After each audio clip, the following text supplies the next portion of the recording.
Cool. Recording is in progress. Wow. Awesome. Okay. So recording is in progress. So let me drag this one, bring it here.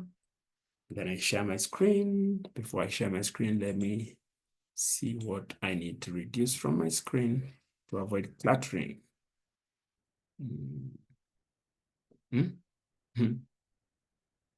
Ah, cool. I thought I had removed what I wanted to use. Cool. So let me share my screen.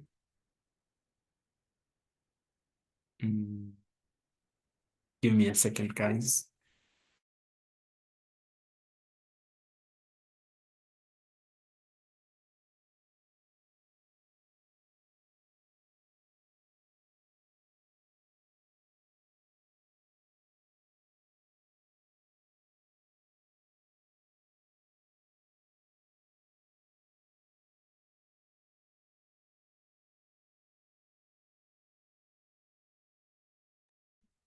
Cool, I'm back. So let's go straight to sharing the screen. Cool. So that's where we are at. Let me remove this one from here. Cool. So we are recording. Okay. So as I've just mentioned, today we'll be doing two interesting topics. That is trusted advisor, and then we'll also talk about security best practices. Now, incidentally, yesterday, I believe it was it Rich? Who was that was asking us questions pale kwa WhatsApp about opening an AWS account? Junior is Rich, right? Junior is Rich. I hope so. Oh, cool. So Junior is Ridge. Msembi tells us it is Ridge. Ah, okay. So that is one of the things that we'll be talking about today. Even if it will be high level, but at least it will give you some idea, and we'll be talking about it under security best practices. And then today you'll also have an opportunity to see an AWS account. I'll be showing you my personal AWS account, not the sandbox one, the real one, the one that if you try and do funny things without having a proper guardrails, you'll actually receive an equally funny bill. You'll also receive an equally funny bill. So it's very, very important to be careful. And we'll be talking about that when we are talking about security best practices. But let us start off our class this morning with a discussion on trusted advisor. And I like the way AWS actually named this service a trusted advisor, because it does exactly what its name suggests. It gives you advice that you can trust. It gives you advice that you can trust. The other day I was on social media and someone said that if person X tells you that okay, I don't know if this is a relevant example, but if person X tells you that you will win a lottery tomorrow, then you better get ready, because for sure you'll win. Like, these people really, really know. They are really, really trusted. Their word is trusted along those streets. So here, when you're talking about trusted advisor, what we mean here is that this service will be giving you advice on how best you can align your resources in line with what you guys will be covering. Is it next week or next week but one? Something that we call the well-architected framework. The well-architected framework, things to do with cost, things to do with security, things to do with operations, operational efficiency, performance, and all that. And you'll be seeing all of this when we start looking at the dashboard. But before we get there, let's ask ourselves, what are you supposed to have learned by the end of this interesting course, of this interesting unit? So by the end of this unit, you should be able to describe AWS Trusted Advisor. You should be able to explore 5 categories of recommendation that Trusted Advisor produces. You should be able to list the security features of Trusted Advisor and also interpret Trusted Advisor recommendations. Trusted Advisor recommendation. So you should be able to do that. Now, let us do a quick introduction to this service, Trusted Advisor. So Trusted Advisor provides best practices or checks in 5 categories. And these 5 categories Four of them fall under what we call the well-architected framework. And then there's an additional one or two that are not here. There's an additional one or two that are not here. And one of those that comes to mind immediately is something to do with sustainability. Sustainability is not listed in this list, but these are just best practices. And I'm telling you that they mirror what we call the well-architected framework. Now, we have cost optimization, performance, security, fault tolerance, and service limits. So those are like the 5 categories or 5 best practices that trusted advisor can give you advice on, and then for your services, you can see these icons here. You can see these icons for each of the checks or for each of these best practices, like for cost optimization. You can see you are being told that 0 has that, 9 has this, and this has this, and you will get to understand what these colors mean. And then for performance, you can see we have 3 passing the green check, you have 7 having a yellow check, you have 0 having this, meaning that it's neither here or there, or there's nothing there to talk about. And then you can see we have a red somewhere, we have a red somewhere, we have a red somewhere. So all of these colors, all of these colors are like codes that tells you the status. It gives you the status it gives you a high-level overview of how your workloads are performing in terms of, let's say, for example, cost optimization. So if you see green, green tells you that there is no problem detected, yani everything equal to sour, everything is okay. If you see yellow, there are investigations that are recommended. There are investigations that are recommended. It's what you might call mild severity. Mild severity. So green, there's no problem. Yellow, there is some problem that you need to investigate. Then red, there are actions. It's not just a matter of recommendation, but there are actions that you need to take. There are actions that you need to take. And those actions, like for example, if you see under security, we have 11. If you clicked on that, if this was a live terminal and then you clicked on it, it will actually show you. It will show you the various recommendations that you need to the various actions that you need to take in order to resolve the issue that has been flagged.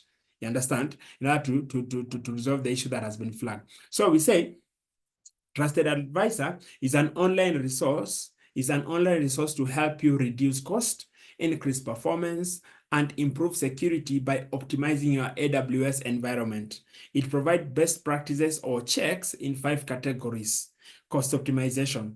Here you get to save money on AWS resources by reducing unused and idle resources or making commitments to reserved capacity. So what Trusted Advisor will do to help you meet the cost optimization objective, or to get a green on cost optimization, is that it will scan your workloads versus the resources that you provisioned and ask itself a question. Maybe you have over-provisioned. Maybe you've taken a bigger instance than you should. You've taken a bigger instance than you should. It will recommend to you and tell you, by the way, the instance that you've taken is too big for this. Why don't you consider maybe scaling it down and maybe taking this other instance? Because they also want to make sure that you are able to save costs in as much as it will be reducing their earning in the short run. It will endear you to them because it shows you that they care about you. And if you have something that's manageable, cost that is manageable, you are likely to be their customer for a longer time. So they'll give you those they'll give you those options, or they'll give you those recommendations telling you that maybe you can move this one to here, maybe instead of using this you can use this, and then that one will help you. Or they can even ask you that now that we can see that maybe it is forecasted that you might be with us for a period of 1 to 3 years, why don't you consider moving your workloads maybe to reserved capacity, of which when we learned about reserved capacity, and we are still going to talk about it under compute, when we looked at reserved capacity, there are discounts that you qualify for if you pay upfront. If you pay upfront, there are some discounts that you qualify for. So that's on cost optimization. The next check is on performance. So when it comes to performance, here we are trying to talk about how can you improve your performance? How can you improve the performance of your service or your workloads that are running in the cloud? So here, improve the performance of your service by checking your service limits, ensuring that you take advantage of provisioned throughput, and monitoring for overutilized instances. overutilized instances. Now, again, in the first, we were talking about underutilized because you have over-provisioned. Now, there's also a possibility that you can also under-provision. You can also under provision, meaning that you are stretching your instances to the limit, to the extent that you risk being offline, or your customers risk not finding you online because you have not properly provisioned your instances. So maybe some advice that you might get there is maybe consider using an auto-scaling group, consider implementing horizontal or vertical scaling, whichever fits your use case at that particular time. So that is very, very important. Or it might also look at the patterns of your workload, the patterns of your workload, and then determine and say, by the way, you can move to this other instance because this other instance maybe supports it gives you better throughput, or it gives you, or maybe your workloads are supposed to be memory intensive, but the instance that you're using is compute intensive. So you might get a recommendation telling you that maybe you should consider moving to this other instance that is best suited for that. Remember what we told you guys. We told you that, and actually we are going to tell you this again and again, especially when you get to compute, deep dive in compute, you will see that indeed these instances, they are not made equal. Not all instances are equal. Some instances are more equal than others. They are fit for different purposes. When you talk about use cases, there are workloads that require instances that are best suited. Okay, that they are optimized, let's say for memory. They are optimized maybe for compute. They are optimized maybe for storage. So you move your workload depending on, you place your workload on instances that fit them. You place your workload on instances that fit them so that they can perform their best. Then the third, my favorite, security. So trusted advisor can also give you security recommendations or security suggestions, or flag security issues, which and then call your attention to them for remediation. So improve the security of your application by closing gaps, activating various AWS security features, and examining your permissions. Yeah. So under security, it is possible that maybe you made a blunder. You created these groups. We were talking about groups and users. Yeah. And you've created this group, and then for that group, you've given all of them admin privileges, and they don't need it. Not all of them are admins. So you've given them all admin privileges. And you know what? Admins can do a lot. Admins can do a lot. Now, again, with the intelligent nature of trusted advisor, it's able actually to check each of your user versus what they do within your AWS environment and advise and say, for example, here you have given too much permission. Remember the principle of least privilege? So it might suggest that. Another thing that it will suggest, maybe it looks at your account, like let's say the account that Ridge was trying to create yesterday, assuming that he was successful, and then Ridge is still logging in via root user. He's still logging in as a root user. He has not created an IAM user. Neither has he activated multi-factor authentication for his account. Those will be flagged for him, and he'll be told that as a best practice, consider protecting your root user with MFA. Consider creating a user so that you don't get to use a root user every time you're logging in. And there are reasons why you are advised not to use root user. One of the primary reasons is that your AWS account, assuming that you are an organization, your AWS account will be accessed by multiple people. Giving root user credentials to everybody is not a good practice, because at root user, it means that they can do anything within the account, anything, including deleting users, creating users, provisioning resources, because now this is you are the root user. But what we normally say is this, the first thing you do, even if it is your personal account, once you have logged in, you've created your account, the login credentials that you have used, let's say your email and your password, those are your root credentials. Those are the credentials that you will use to log into your account as a root user. Then once you are a root user, the next thing that you should be doing is you should be creating a user. Create a user and then give that user admin privileges.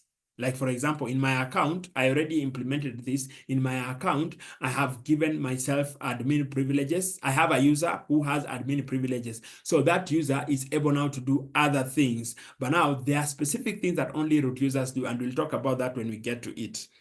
So security recommendations, you'll get them from that. Then we talk about fault tolerance. Fault tolerance increases the availability and redundancy of your AWS applications by taking advantage of automatic scaling, health checks, multiple availability zones, and backup capabilities. So fault tolerance is all a matter of making sure that just in case something happens to, maybe something happens in the AWS environment, and now you are not able to maybe access your workload that was provisioned, say, in AZ1, and it is now in multiple AZs, maybe replicated to 3 AZs, the other AZs will take, the other AZs will step in, and now your workload will still be available to your customers. Taking an example of an e-commerce site, I think we are in Black Friday, or it's approaching. We are in November, I believe, or even Christmas shopping. E-commerce sites, you get that their traffic gets, they have spikes in traffic around holidays.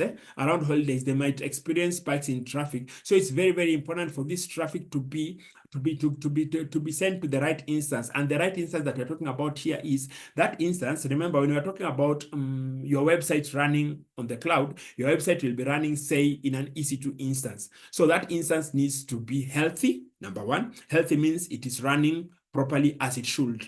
It's running properly as it should. And in case it is not healthy, then that traffic should be redirected to another instance, another instance, maybe within the same auto-scaling group, where you have this instance, you have another instance, you have another instance. And then now when you are architecting or when you are planning to deploy your solution, your application, you make sure that, one, you have multiple instances. Let's say, for example, you have like 2 instances. Then these 2 instances that you have, these are the minimum number that you have described in your auto-scaling rule, that you want always to have a minimum of 2 instances running. And in case traffic spikes, you can say, maybe we can go to a maximum of 6. So that time that we have so many people trying to shop, then you'll get to have 6 instances running at that time, and then traffic is being balanced between these instances using a load balancer. So guys come in, your shoppers come in through the load balancer. That traffic that comes in through the load balancer is distributed. It is distributed across healthy instances, and by healthy instances, I've just mentioned, these are instances that are running at their optimum. And then in case one of the instances fails, traffic is redirected to a healthy instance, and maybe this instance gets repaired or it gets decommissioned and a new instance is provisioned in its stead. So that is very, very important. And we've talked about multiple AZs. I've just talked about automatic scaling and health checks. And you see the opposite is also true. The moment that now, let's say, for example, the shopping frenzy has fizzled down, and now the traffic that you're getting is a bit manageable, then with an auto-scaling group having the rule, what it will do, it will again look at the traffic and now decommission these instances and go back to the minimum that you had defined in your auto-scaling group. If you had described a minimum of 2 and a maximum of 8 during peak traffic, you'll be at 8 instances all running. Then during low season, then it will go down back to what? Back to the minimum, which is 2, according to our definition. So that's about fault tolerance. Then service limits. So check for service usage that is more than 80% of the service limit. So the same thing that we've just talked about in terms of fault tolerance. Now, if we come back to an instance, then this instance, maybe it has been overstretched. It has been overstretched, and now you have maybe you did not define a rule that tells it, maybe if my CPU usage goes above 80%, I want you to spin another instance, or I want you to create another instance so that traffic can be balanced between these two, so that my users can have a seamless experience, seamless and flawless experience as they are trying to interact with my web app. So for service limits here, in case, let's say you are approaching the max limit. Let's say, for example, it is 80%. 80% is normally what is set by default. But if you are coming close to 80%, you will get an alert telling you that, by the way, this service or this resource that you're using, it's at 80%. Maybe you should consider this. And remember, we also talked about recommendations that you get. Recommendations that you get. Maybe a recommendation there will be consider horizontal scaling or consider vertical scaling. Or you can even automate this as a recommendation. You're told, maybe consider now implementing auto scaling, auto scaling. So you see the name auto means it is handled for you. It is handled for you. Just define a few rules here and there, and then it is handled for you. Now, as we saw from that slide, the status of the check is shown by using color coding on the dashboard. So red exclamation mark, action is recommended. Yellow exclamation mark, investigation is recommended. Then green with a check mark, no problem has been detected. So you will really love to see a lot of greens in your trusted advisor dashboard. Now, so, Trusted Advisor provides a suite of features for you to customize recommendations and to proactively monitor your AWS resources.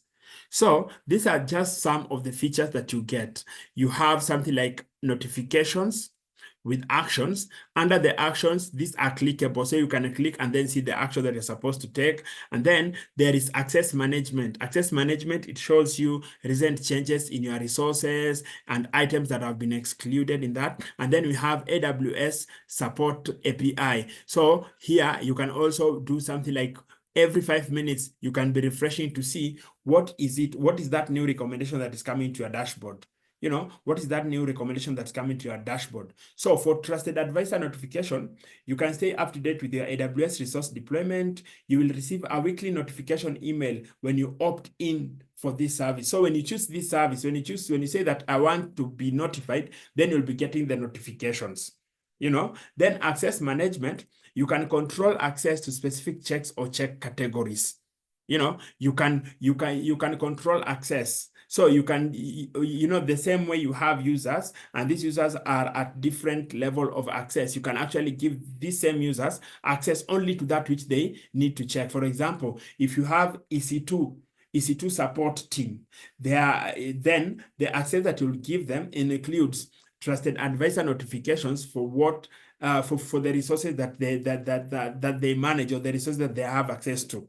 I hope that makes sense. Then support, AWS support application programming interface or API, retrieve and refresh Trusted Advisor results programmatically. And we'll be talking a lot about programmatic access and programmatic functioning when we'll be talking about CLI. Actually, when you will be teaching us about CLI, this is something that we'll be talking about, programmatic access. Very, very important. Then action links, access items in a Trusted Advisor report from hyperlinks that take you directly to the console. From the console, you can implement the Trusted Advisor recommendation. So here, it's the same way you guys are able to access, let's say, for example, links to our recordings. We gave you access to a shared drive. So with that link, when you click on it, it takes you to where the recording is, and now you can watch the recording. So here, when you're talking about these action links, maybe there's a problem with your EC2 instance, right? Then you have a link that when you click, it will take you to the instance console, to the EC2 instance console, where you are now able to go and implement the recommendations that have been given. For example, if you are told that instance A has a problem, and the problem with this instance A is that the security group, the inbound rule for the security group is too permissible, you need to go and change it. So you'll click that, it will take you to the EC2 instance, you'll go to the EC2 instance, and you'll be able to change that. Excluded recent changes first, recent changes. So you can track changes of check status on the console dashboard. The most recent changes appears at the top of the list to bring them to your attention. So if, for example, yesterday, your EC2 instance was running just fine. And then this morning when you are checking it, it has a problem. Maybe it has changed from a green, and now you have a new notification there. And this new notification shows you a yellow. So you will need to investigate. you know, you'll need to investigate, because say yellow tells you that there is an investigation that you need to undertake, you know, or this instance has been stretched. Maybe it is at 80% utilization of the resources. So what you get there, you get an alert telling you that there's an action you need to take. Maybe this action is now go and provision another instance because maybe you don't have an auto-scaling rule defined. Now you need to go and do it yourself, you know, stuff like that. Then excluded items. You can customize trusted advisor report. You can exclude items from the check result if they are not relevant. Again, that one gives you the flexibility. It's you to check and ask yourself, okay, which services do I want? Do I want to run? Okay, by default, all services run, but now they are like items. Now, items are not really services, but they are those specific things, because you'll discover that in one service like EC2, there are so many checks that trusted advisor runs on them. So maybe there are some checks within that is not really important to you, and now you can exclude those ones. Refresh all. Now, refresh individual checks or refresh all the checks at once by choosing refresh all in the upper right corner of the summary dashboard. A check is eligible for 5-minute refresh after it was last refreshed. So you know, you see that now you will be able to see even the most current changes or the most current recommendations or actions if you press the refresh, you know, if you press the refresh. So I think it's also a good place to mention that when you are dealing with these services, and sometimes like what we told you the other day, that sometimes you might land an opportunity where you work maybe with AWS ADC, like the development center here in Nairobi. You are given an opportunity to work there as a cloud engineer, and then you are told that your focus will be on, let's say, for example, trusted advisor as a security service. You know, trusted advisor as a security service. Like the example I gave you about my friend who works there. He works there as a cloud support engineer for storage. You know, storage. So storage deals with DBs and S3. Actually, his role was expanded, but when he started out, he was just dealing with S3 only. So you can imagine how deep or how or the expertise level is at just dealing with S3. S3 is simple storage service, the one that we already taught you guys on. So even for this, whether you will be working with ADC, or you get a chance to work with an Amazon partner network, or you get an opportunity to work with a normal organization, it's very, very important for you to normalize consulting documentation in case you run into a problem, or if you want to deepen your understanding of a service. The best place to start is documentation. I know we are in the age of AI where people run to AI over everything, you know, from recipes to dating advice to, how does this service work? How does this compare with this? But the best place for you to go for proper advice written by experts is actually in the documentation. And trusted advisor, like any other AWS service, has a very good documentation that you can always access. You know, you can always access, and the easiest way to access it is what? Go to your Google, to your Google search, and then just type AWS trusted advisor documentation. Documentation, and then you will get it, and you'll be able to read through it. Yeah. So that's a very good way to deepen your understanding. And why did I have to digress and mention that? I had to digress and mention that because in most instances, like I remember there is this time I was consulting for an APN. An APN is an Amazon partner network. So I was consulting for this APN, and we were dealing with config. AWS config, another wonderful service that Joy taught us.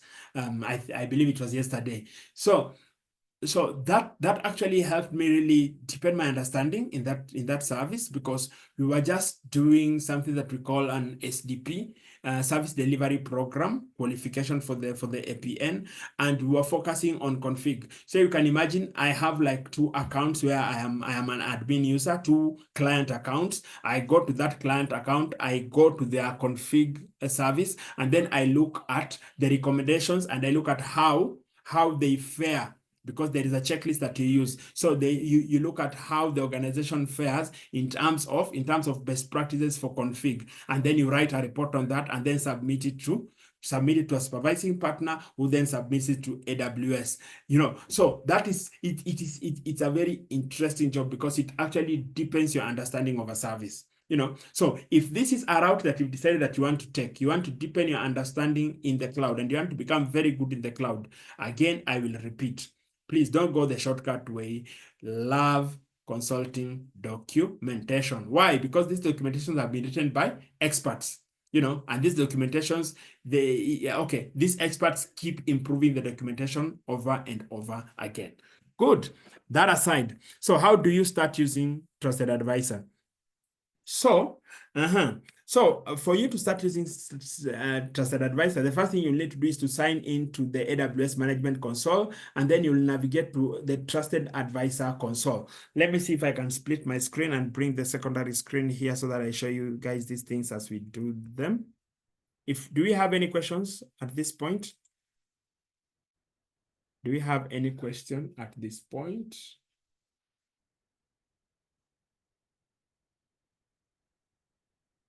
Okay,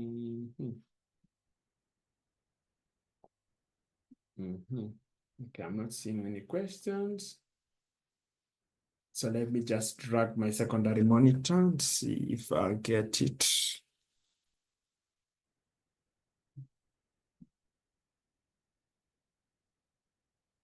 Where is it?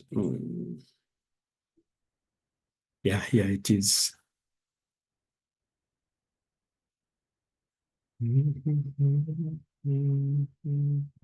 Okay. So this is actually my this is my account. This is my AWS account. So I already logged into it because I wanted to check a few things just before class. So I've already logged into it and I've logged in as a root user. Okay, I've logged in as a root user because there are a few things that I wanted to do that I could best do at that level. Now, here goes. So we are told that first thing is to sign into your AWS console and then you navigate to Trusted Advisor. So let me show you.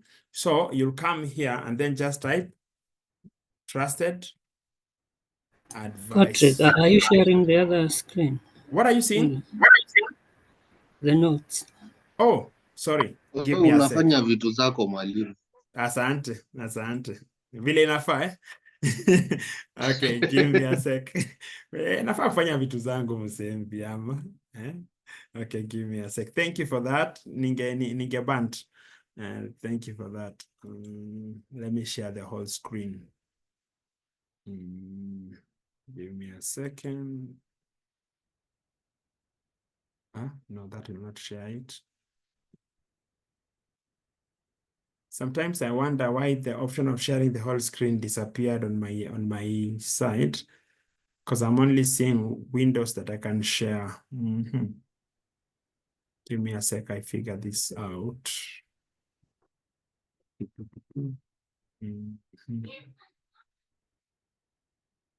Let me see.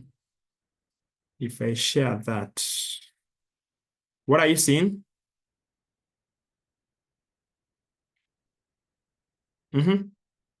Somebody? It's okay now. Are you seeing a split screen or are you seeing just one screen? Yes, one. One screen. You are just seeing the Trusted Advisor screen, right? Yeah. Yeah. Man, okay, give me another second. Let me see.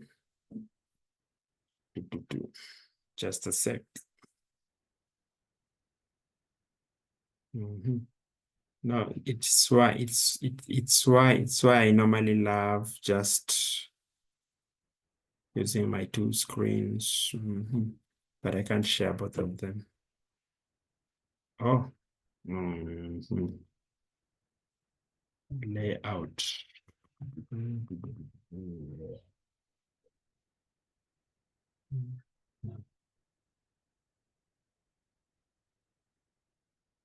Screens.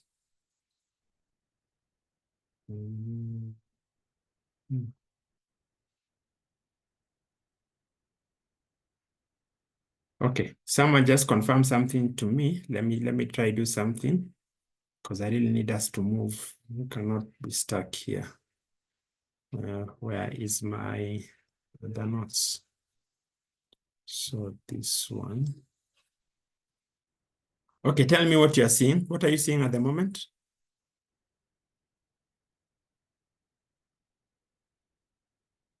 Still the console.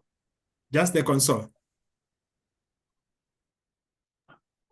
Okay, sawa. Let us stick with the console. I'll be reading those notes. For now, I'll read those notes from my secondary monitor because I really need to move. So, so just follow me. So what you are being told about Trusted Advisor, and this is supposed to be a walkthrough. That's why I found it useful that we use RL AWS account. So for the Trusted Advisor walkthrough, this is how you start using it. You sign into your AWS Management Console. And when you're talking about signing into your AWS Management Console, you guys are already familiar. It is the same way you will just sign to any normal account. But first of all, you need to have signed up for an AWS account. That is outside the scope of this topic, but we'll talk about it at some point in this course. But now that you're already in there, you already have your account, it is already verified, you are now ready to start using it. Now you will come here to to this search bar and type Trusted Advisor. Trusted Advisor. Then when you type Trusted Advisor, we will select it. We'll select Trusted Advisor. And then this will now take you to what we call a Trusted Advisor dashboard. It will take you to a Trusted Advisor dashboard. And this is how the dashboard looks like. This is how your dashboard looks like. So the Trusted Advisor dashboard provides a summary of findings for each of the 5 categories. Now, the 5 categories that we are talking about are normally these ones that you see here. 1, 2, 3, 4, 5. But now they added these service limits. Remember what we told you guys. Actually, it's not service limits that was added. 1, 2, 3, 4, 5. What was added is operational excellence. Operational excellence is what was added. From the notes, I can see it was operational excellence that was added. Remember, we told you that these notes have not been revised since their release in 2020. So as AWS keeps on improving their offerings, so these things are implemented in accounts. These things are implemented in our accounts. Now, you can see here, we have like a summary of our checks. Like we don't have any recommendations. We don't have any action recommended, no investigation recommended. Check to the excluded items, there is none because I've defined none. I've defined none for this account. So that is like a high level overview of all your checks. And then when we are talking about ability to refresh your checks, you will use this one here. You see, you click that, it refreshes your checks. And as you can see down here, it has refreshed. And now we still have nothing because we don't have anything that has changed. Then you can also download your checks. If you want to download your checks, you can also download your checks. And then once these checks have been downloaded, you can now look at them, make sense of them, and then make decisions based on them. Or maybe if you needed them for reporting, you can also use them for reporting. So that is what that does. And then and you can see here it has been downloaded as what format is this? Yeah, as an Excel sheet. Let us see how it looks like. Give it a second. Long-term support. Okay. Give it a second. So you see, you have something like this, you have something like this. So it shows you your account ID. It tells you the description. So you can even do this, or let us enable editing kidogo. And then we can come and select this and then come and wrap this text. Let's see, can we wrap the text? Oh, it's not so big. There it goes. So you can't see this. Wololo.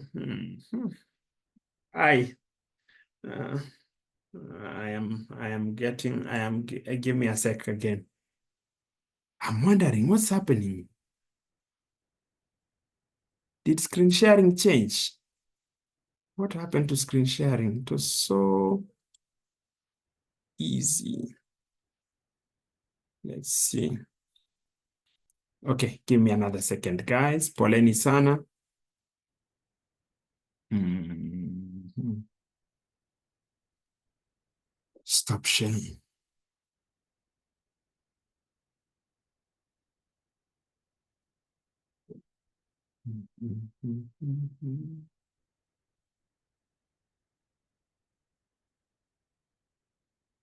Okay, for guys that have used Zoom, Esther and Jay, you are free also to chime in and help. There is normally an option of sharing an entire screen, isn't there? Because here I'm only seeing application windows. I'm only seeing application windows and I'm wondering why is that so? Are you using Windows? Yes, I'm using Windows. I am on Windows. Share your screen, what you're seeing right now. Okay.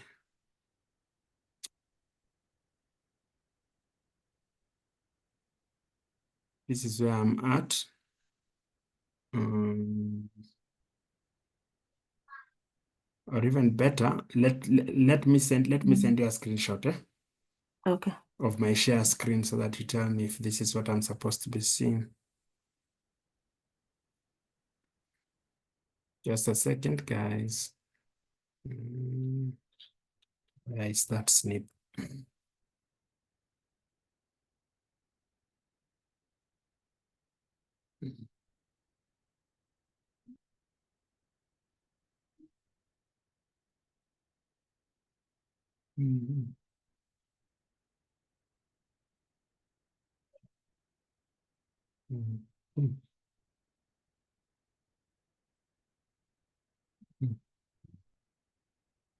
One second. How's that?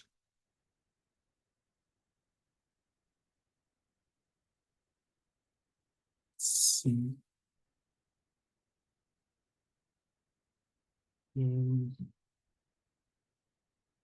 Let's do this.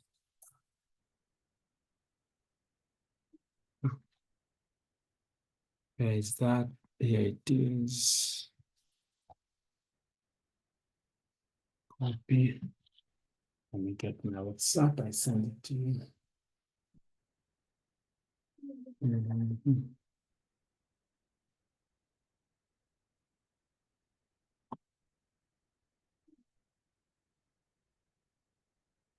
Okay.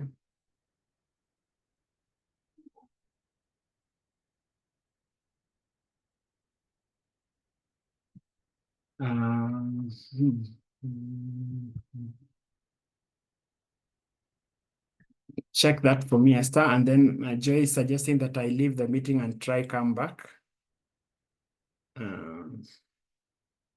So I was guys, actually thinking the same. Yeah. okay, let me try that. I will, guys, give me a second.